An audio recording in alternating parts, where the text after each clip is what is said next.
What's up guys? Welcome back to Raider World. So in this video, we have Thrashin Supply's adjustable bagger brake arm and P54 brake pedal.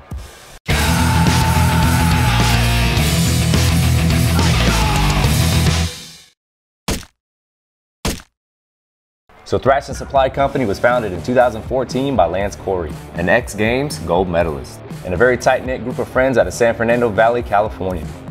Their passion for two wheels has driven them to innovate and bring out a new era of performance-driven parts for Harley-Davidson motorcycles. You can check out some of my previous videos where I installed the driver and passenger floorboards to include the P54 slim pegs on Ciro's adjustable highway mounts. So Thrashin Supply's adjustable bagger brake arm is constructed of 6061 aircraft grade aluminum. For 2014 and current baggers, this brake arm offers up to 12 degrees of rotational adjustment, giving you about 1.5 inches of adjustability. This allows a rider to set the brake pedal at a more comfortable position when braking.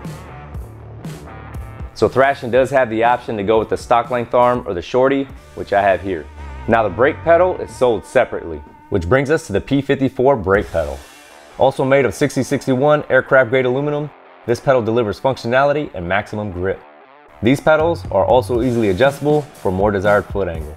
So they do offer these in a variety of colors to match your riding style. Obviously I chose red. And this brake pedal includes all the necessary mounting hardware.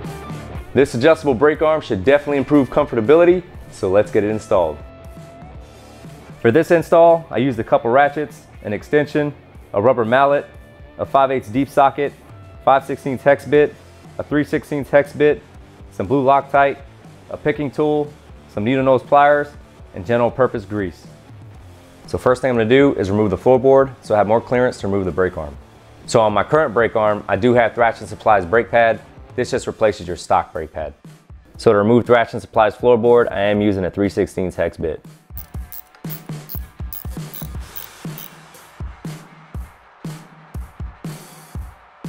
So when you remove your stock arm, you are going to reuse your lock nut, your flat washer, your O-rings, and your bushings.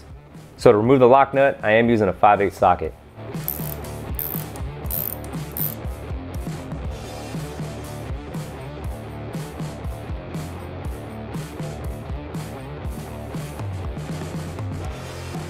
So behind your exhaust, you have a cotter pin and a retaining pin that you have to remove.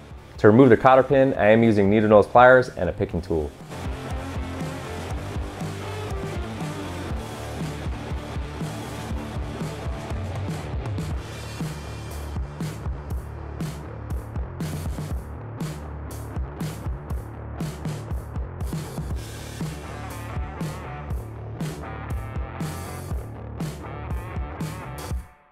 After you put the cotter pin out, you do have a washer. Just make sure you don't lose it.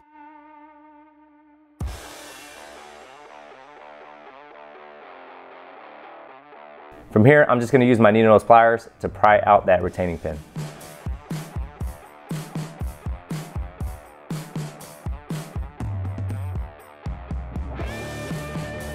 So here you have your retaining pin, your cotter pin, and your washer. I just go ahead and reassemble these so I don't lose them.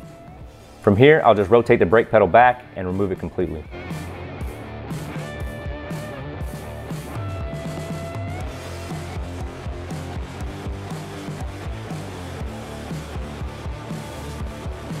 Here's your O-ring that's towards the frame. You're also going to keep this O-ring.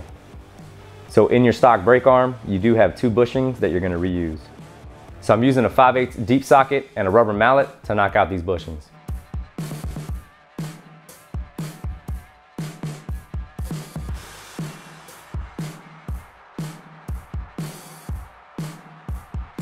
Here's your side-by-side comparison with your Thrashin Supply shorty adjustable brake arm and your stock brake arm.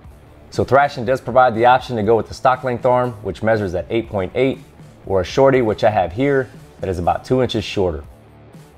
So you have a set of 1, 2, and 3 notches. Your 1 notch is going to be your stock, your 2 notch is going to be your mid, and your 3 notch is going to be your lowest setting. Here I have the shorty brake arm. I'm going to disassemble it so we can insert our bushings, adjust our brake position, and apply Loctite.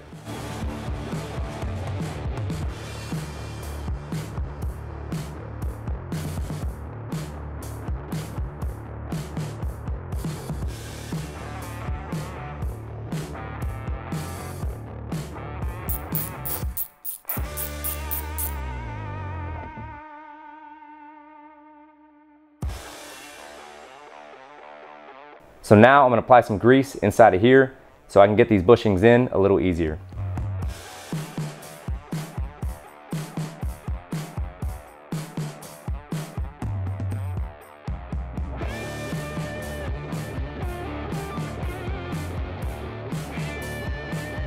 So the stock bushings are in. Now I'm going to set the brake position.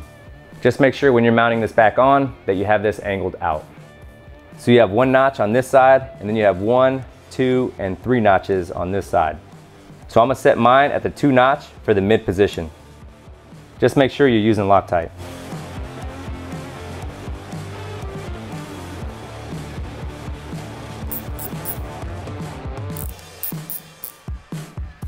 So before I put on the new brake arm, I'm going to install the O-ring.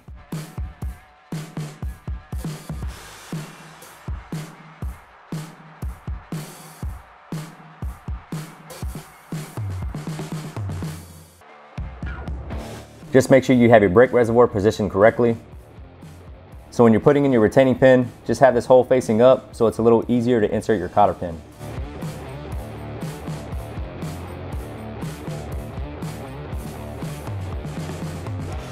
Make sure you don't forget your washer before you put in your cotter pin.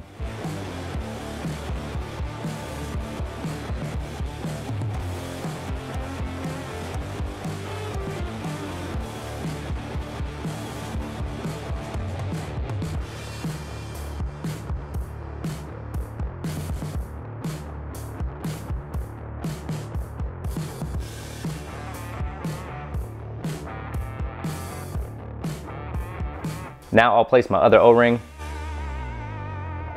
Now I'll install my flat washer and my locking nut. Don't forget to use Loctite.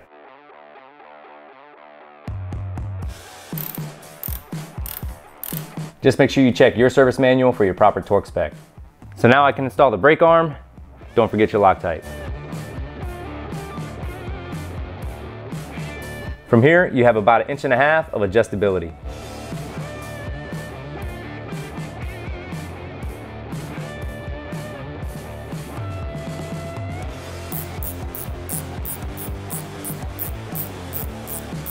From here, I'll reinstall my floorboard.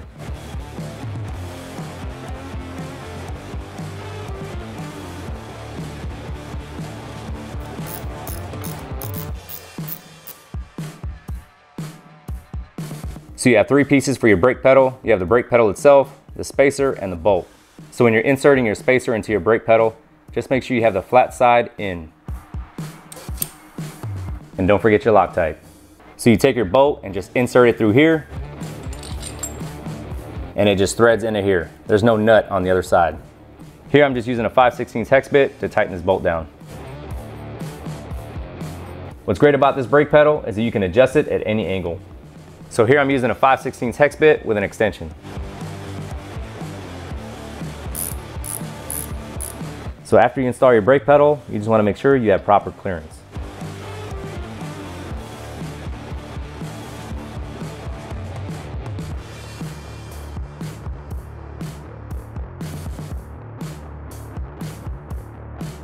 Alright guys, so that was Thrashin Supply's adjustable bagger brake arm. But before you go, if you haven't already, make sure you hit that subscribe button, smash that bell notification, and I'll see you on the next one.